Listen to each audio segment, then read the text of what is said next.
First నుండి బతుకమ్మ లేని వాళ్ళు ఎవరైనా సరే ఇంట్లో ఒక ఆడపిల్ల పుడితే కంపల్సరీగా బతుకమ్మ అనేది స్టార్ట్ చేసుకుంటారు. మా చెల్లె వాళ్ళకి పాప పుట్టిన తర్వాత మా మరిది వాళ్ళు బతుకమ్మ పేర్చుకుందామని పేర్చుకున్నారనమాట.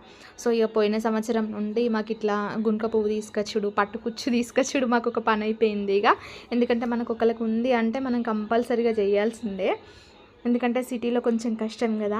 అమ్మ చెల్లె ఇట్లా గుంక పువ్వు తీసుకొచ్చి కట్టెలు కట్టేసిర్రు. మా మేనత్త ఉంటుంది పక్కకి, కొంచెం పట్టుకుచ్చి ఇచ్చింది.